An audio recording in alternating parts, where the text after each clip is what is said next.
Don't be shy or embarrassed to ask Allah for something magnificent, for something that is extremely big, because you are asking Allahu Akbar. You're asking the one who is bigger than anything you can imagine. Our Prophet ﷺ said, ask Allah subhanahu wa ta'ala for everything, because Allah responds to the dua of the one who asks. So the Sahaba said, Ya Rasulullah, if Allah will respond for everything that we ask, إِذَن نَسْتَكْثِرْ, we are going to ask kathir, nastakthir, we're going to do more and more and more. The Prophet smiled and he said, Allahu Akthar. Allah is more than what you can ask for. Allahu Akthar. What do you think, you're gonna take up the resources of Allah? You measly, puny one individual? You will overpower the mercy of Allah? Who do you think you are that you single-handedly can fill up all of Allah's resources? Do you understand how arrogant it sounds when you think, oh, that's too big, Allah won't give that to me?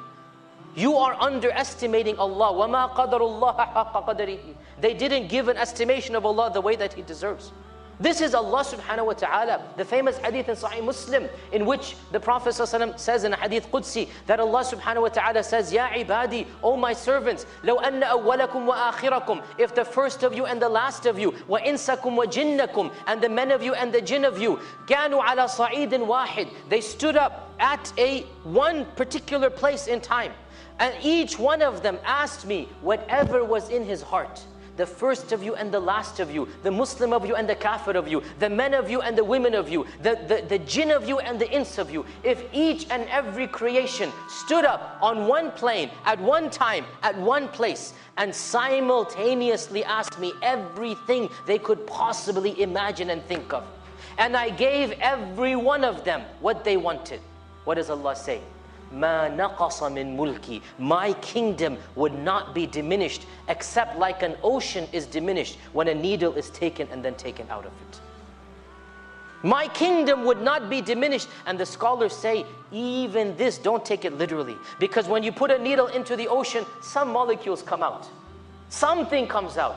Allah's kingdom is infinite, because this is Allah subhanahu wa ta'ala.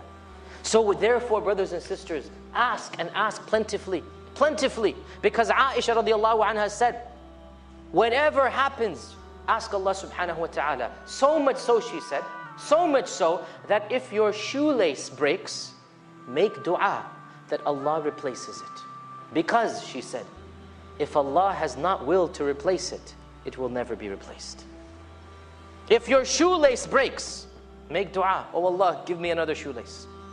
Because if Allah has not willed that you don't get another shoelace, you ain't getting another shoelace, brothers. It's quite simple. It has to be in Allah's qadr.